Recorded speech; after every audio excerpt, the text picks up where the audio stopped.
Hello everyone, welcome to Indian Express analysis along with editorial discussion of the day January 6, 2023. New Delhi edition we are covering. The first news, let's start.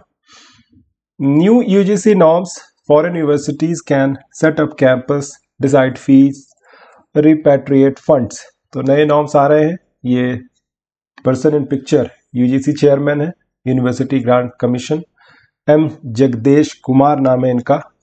और UGC is a statutory body. ये act of parliament के through 1956 में आई थी और अब ये नए norms लेकर आ रही है. फॉरेन यूनिवर्सिटीज़ के लिए बहुत डिस्कशन चल रहा था पहले कि कब ये अलाउ किया जाएगा, और इससे रिलेटेड बहुत सारी चीज़ें होती हैं. जब फॉरेन यूनिवर्सिटीज़ यहाँ होंगी तो फंड वगैरह कैसे किस तरीके से मैनेज होगा, किसके थ्रू. जैसे ये लिखा हुआ है cross border movement of funds under FEMA, foreign exchange management act जो 1999 में आया था, उसके तहत ये गवर्न होगा. और freedom to hire foreign faculty उन्हें दिया गया है कि फॉरेन फैकल्टी भी वो हायर कर सकते हैं. इनिशियल अप्रूवल 10 साल के लिए दिया जाएगा, 2 साल, ठीक है, 2 years टू सेटअप, 2 साल में सेटअप कर सकते हैं.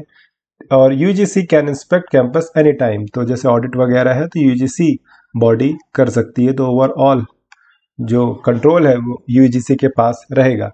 और हालांकि ये ड्राफ्ट रेगुलेशन है, अभी जब फाइनल होगा तो और डिटेल में देखेंगे. Now let's move to next story. ये न्यूज़ उत्तराखंड हल्द्वानी से, जो हाई कोर्ट ने ऑर्डर दिया था रेलवे की जो संपत्ति वहाँ अतिक्रमण के अंदर आ गई थी, इंक्रोचमेंट के अंदर आ गई थी, और इस तरीके से कि 50-60 साल तक लोग वहाँ रह रहे हैं. बहुत पहले की ज़मीन थी, वहाँ की लोकल गवर्नमेंट तक ने वहाँ स्कूल्स और पीएचसी बना लिए थे, कई सारे मदरसा और एक मंदिर भी वहाँ था. तो उनको एविक्ट करने के लिए हाई कोर्ट ने आदेश दिया था कि पैरामिलिट्री का भी इस्तेमाल करना पड़े तो आप करें. तो ये मामला चला गया सुप्रीम कोर्ट में. सुप्रीम कोर्ट ने ह्यूमैनिटेरियन ग्राउंड में कहा कि इस तरीके से लोगों को रातों रात बेदखल करना ह्यूमन राइट के खिलाफ है, राइट टू लाइफ के खिलाफ है. और उन्होंने हाई कोर्ट के ऑर्डर को पलट दिया that you can not approve 50,000 with in 7 days. ठीक है, आप 50,000 लोगों को इस तरीके से नहीं 7 दिनों के भीतर आप बेदखल कर सकते हैं. अब ये खबर बंगाल से. Bengal brings chicken into mid day meal, opposition spots a bone to pick. तो मिड डे मील ये 1962 में फर्स्ट टाइम आया था. तमिलनाडु ये स्टेट था जिसे इम्प्लीमेंट किया था इसने. फिर ये ओवरऑल पूरी कंट्री में 1995 को अडॉप्ट किया गया था mid day meal programme. It is a highly successful programme. इसके ट्विन ऑब्जेक्टिव क्या है? अटेंडेंस बढ़े, ठीक है, जो इनरोलमेंट है बच्चों का वो एलिमेंट्री स्कूल में बढ़े, और उसके साथ साथ इनका न्यूट्रिशन भी इम्प्रूव हो, उनकी हेल्थ वगैरह, माल न्यूट्रिशन से हम इसको फाइट कर सकें. तो ट्विन ऑब्जेक्टिव एनडीएम के क्या है वो यही है. और ये 6 to 11 years ओल्ड के लिए दिया जाता है, ठीक, जो बच्चे इस एज क्राइटेरिया में आते हैं, एलिमेंट्री स्कूल के लिए है. तो कई राज्यों में कई तरह के प्रोग्राम होते हैं. जैसे मध्य प्रदेश में बीच में अभी एक्ट्स इंट्रोड्यूस किए गए थे, लेकिन उसे हटा लिया गया बीजेपी गवर्नमेंट फिर से जब वापस आई. और अब इसमें बंगाल कह रहे हैं कि हम चिकन लेकर आएंगे मिड डे मील में. तो वहाँ की जो अपोजिशन है वो कह रही है कि नहीं, ये ऐसा कैसे, आप नॉन वेजिटेरियन लोगों का भी ध्यान रखें. ये सब चीज़ें हैं. तो मेन इंपॉर्टेंट फैक्ट्स मैंने आपको बता दिए. अब दिल्ली में कड़ाके की ठंड पड़ रही है, पारा 3 डिग्री के आसपास चला गया. तो वैसे तो कवर करने के लिए इतना इंपॉर्टेंट नहीं था, बट ध्यान में रखें, इट्स योर नेशनल कैपिटल. और ये खबर फिर दिल्ली से. ये जो पूरे कंसाइंस ऑफ द नेशन को शॉक देने वाला जो इंसिडेंट हुआ 31 दिसंबर की रात को न्यू ईयर में दिल्ली में, कंजावाला हिट एंड रन केस. उसमें देखिए मेन चीज़ ये है कि 9 पुलिस व्हीकल्स लगे हुए थे पकड़ने के लिए. वो गाड़ी जो इन्फॉर्म किया, फ़ोन आया था कि भाई एक बॉडी को ड्रैग किया जा रहा है गाड़ी के द्वारा, तो उसके पीछे लग गए. ये जो पीसीआर वैन है, पुलिस कंट्रोल रूम की जो वैन होती हैं, लेकिन उनमें आपस में कोई कोऑर्डिनेशन नहीं था. तो ये जो है नो कोऑर्डिनेशन, ये बहुत ही बड़ी प्रॉब्लम है हमारे डिपार्टमेंट में, जितने भी हैं, चाहे पुलिस हो चाहे दूसरे मिनिस्ट्री क्यों ना हो, तो कोऑर्डिनेशन नहीं है. तो पब्लिक एडमिनिस्ट्रेशन के लिए ये इंपॉर्टेंट एग्जाम्पल हो गया. और ये जब बात आपके ध्यान में रहेगी तो इन फ्यूचर भी जब कोई क्वेश्चन आता है तो आप लिख सकते हैं कोऑर्डिनेशन बहुत ज़रूरी है, चाहे सेंटर स्टेट के बीच में, ठीक है, चाहे डिफरेंट डिपार्टमेंट के बीच में, horizontally and vertically both. Without coordination, you cannot achieve your decided objectives. And having said that, ये प्राइम मिनिस्टर की जो ये मीटिंग हुई थी वर्चुअल वाटर मीट है, ये जो भोपाल में हुई कॉन्फ्रेंस हुई थी वाटर के ऊपर इस विषय को लेकर, उसमें भी इन्होंने यही कहा, water should be a subject of cooperation between states. Water के लिए कितनी प्रॉब्लम हो रही है पूरे कंट्री में, इंटर स्टेट डिस्प्यूट्स वाटर के लिए कितने सारे हैं, चाहे तमिलनाडु केरला का हो, चाहे तमिलनाडु कर्नाटका का हो, ठीक है, चाहे महाराष्ट्र आंध्र प्रदेश का हो, चाहे आपका एमपी गुजरात का हो, ठीक है, ये सब स्टेट वाटर के लिए एक दूसरे से लड़ते हैं। तो विदाउट कोऑपरेशन कोऑर्डिनेशन ये सब चीज़ें बहुत प्रॉब्लम लेकर आएंगी फेडरल स्ट्रक्चर में, उन्होंने यही कहा। फिर उन्होंने कहा प्राइम मिनिस्टर ने कि पानी कोलैबोरेशन और कोऑर्डिनेशन का विषय बने, ठीक है, राज्यों के बीच कोऑपरेशन का विषय बने, ये हम सबकी जिम्मेदारी है। ठीक, इसकी थीम क्या थी, held in Bhopal, water vision at 2047। तो करंट अफेयर्स वन लाइनर के लिए इंपॉर्टेंट हो सकता है, ठीक है। और ministry of water resources, public health engineering department and irrigation from all states were participating, ठीक है। कल गवर्नमेंट एक स्कीम लॉन्च करने जा रही है on the lines of aspirational district, जो एस्पिरेशनल डिस्ट्रिक्ट्स हैं जहाँ पे बहुत ज़्यादा बैकवर्डनेस है, ये रहा इसका टिडबिट। 112 डिस्ट्रिक्ट्स है पूरे कंट्री में, ठीक है। 2018 में ये क्राइटेरिया डिसाइड किया गया था, जो deprivation, health, nutrition, education, infrastructure, इसका जो डेवलपमेंट है, इंडिकेटर्स हैं, इस हिसाब से इन्हें रखा गया था। और यहाँ पे ज़्यादा फोकस, ज़्यादा फंडिंग देने की बात कही गई, स्पेशल फोकस, जैसे टारगेट पब्लिक डिस्ट्रीब्यूशन सिस्टम होता है ना, कुछ इस तरीके से। अब इसी लाइन पे एक बिल्डिंग ब्लॉक्स प्रोग्राम आएगा जो एस्पिरेशनल ब्लॉक प्रोग्राम के नाम से जाना जाएगा, कल हम उनसे देखेंगे, ठीक है।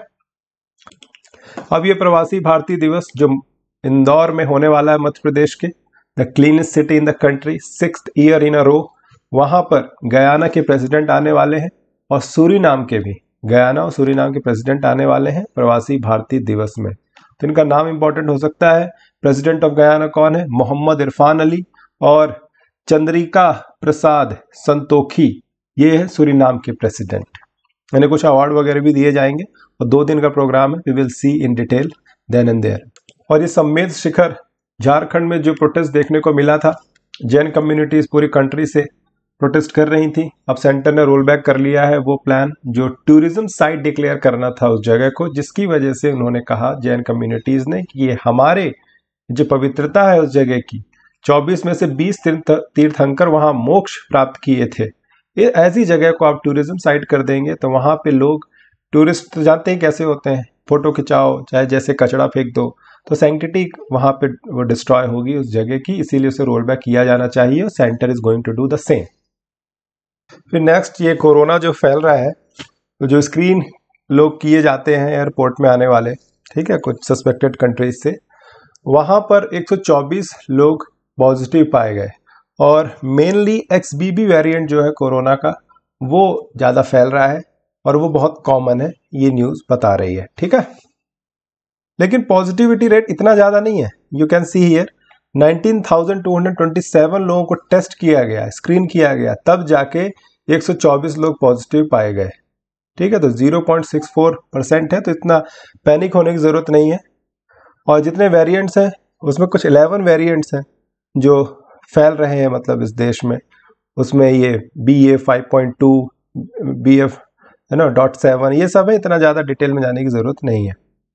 अभी ये जलीकट्टू के लिए सुनवाई जो चल रही है उसमें ये बहुत दलील दी जा रही है कि आर्टिकल जो 21 है, राइट टू लाइफ, वो क्या एनिमल्स के लिए भी एक्सटेंड हो सकता है, तो वो तो खैर पॉसिबल है नहीं।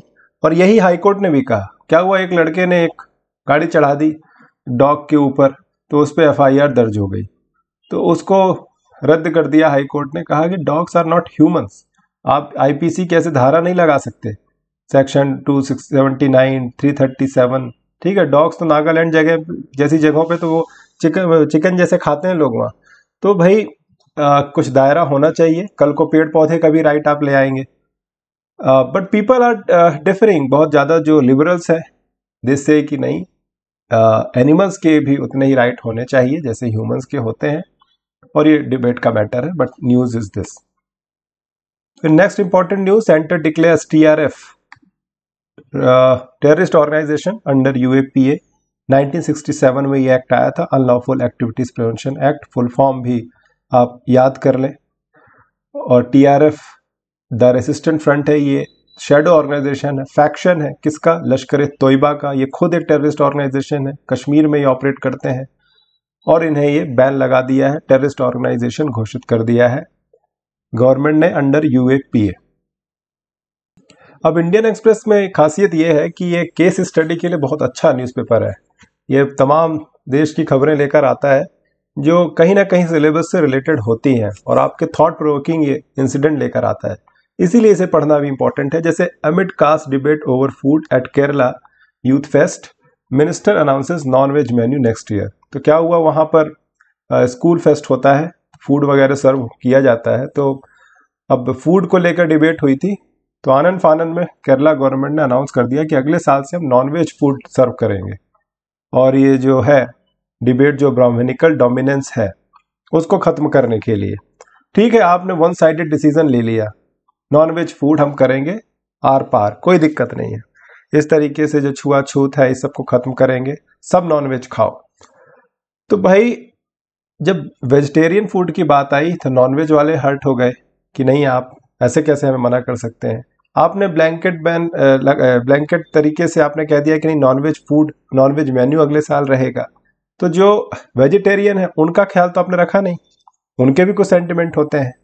तो ये ऐसी चीज़ें हमेशा डिबेट का मैटर होती हैं, कौन सही है कौन गलत, इसका फैसला आप ही को लेना है।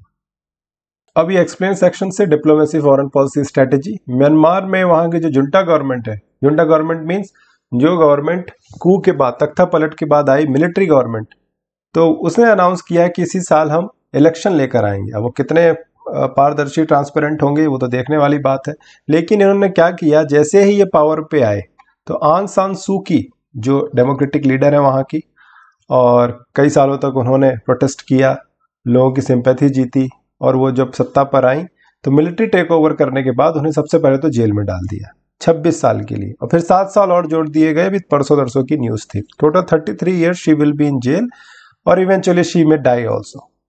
तो वही एक्सप्लेन सेक्शन में कि ये किस तरीके से हमारा जो नेबर है वो आगे बढ़ रहा है।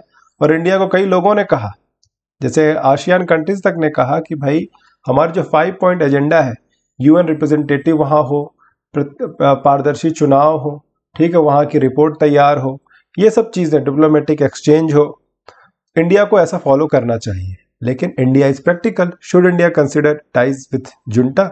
यस, हमारा जो बॉर्डर है इस तरीके से जो नॉर्थ ईस्ट एरिया में, ठीक, तो वो तो म्यांमार से लगा हुआ है पूरा, और वहाँ इंसर्जेंसी बहुत ज़्यादा है।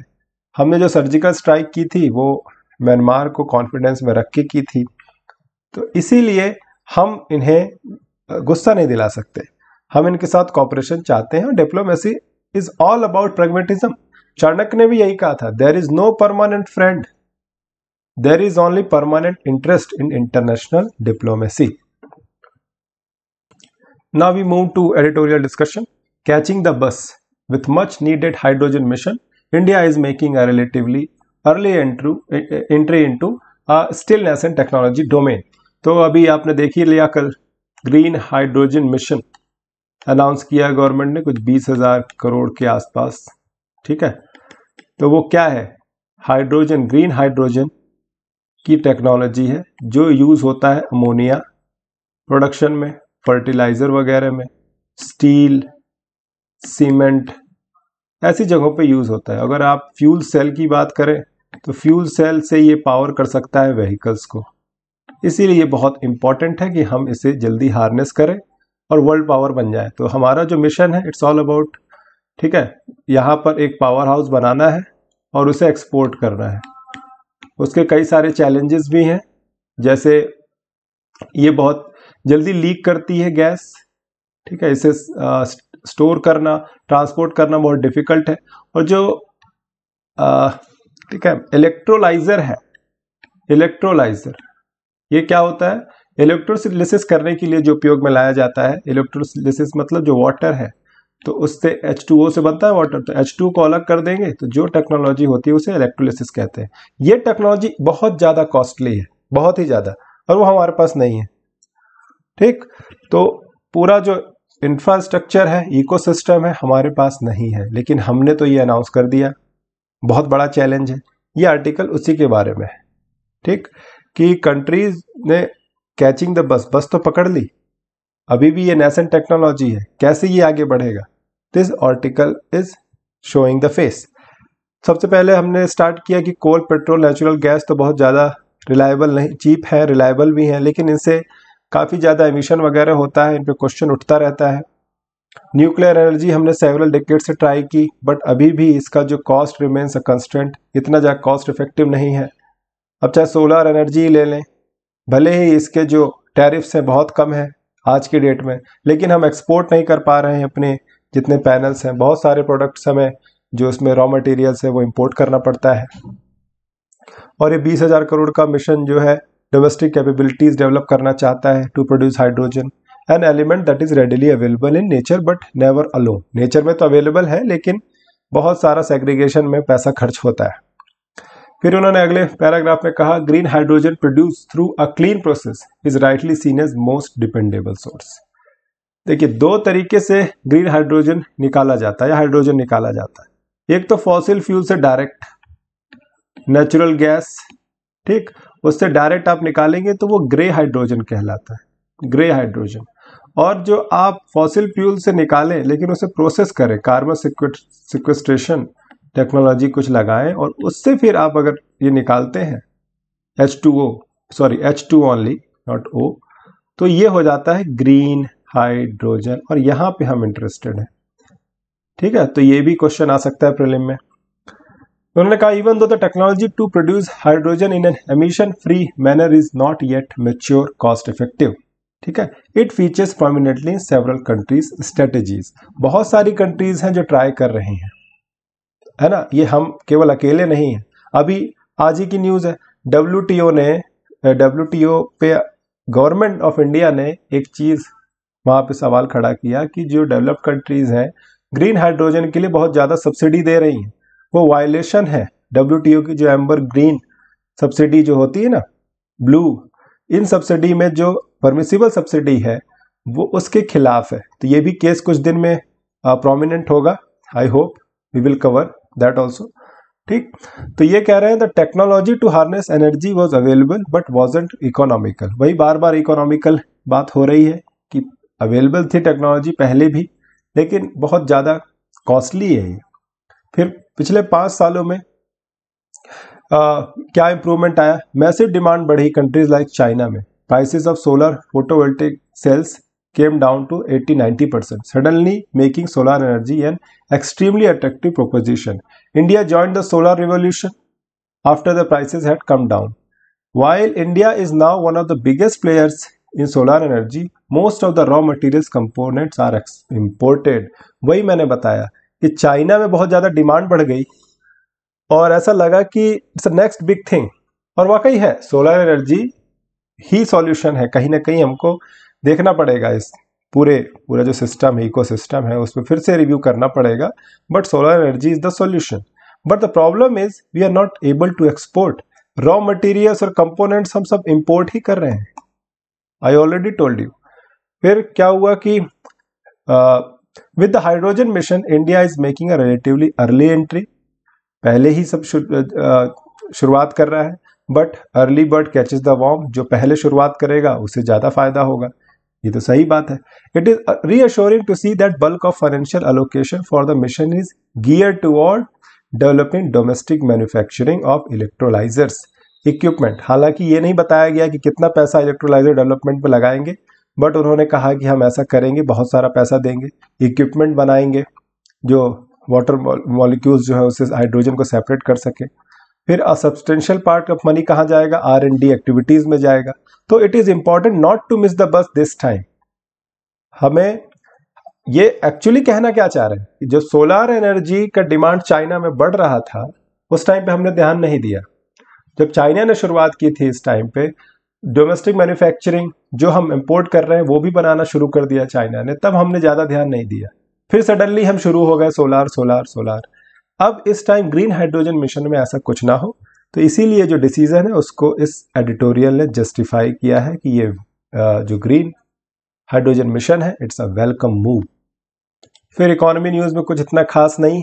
अमेजॉन सीईओ कह रहे हैं कि 18,000 और लोगों को निकाला जाएगा जॉब से, तो ये रिसेशन की बात जो मैंने कल की थी उसका ये फॉल आउट है कहीं ना कहीं। और China sends more Arctic oil to China India after sanctions.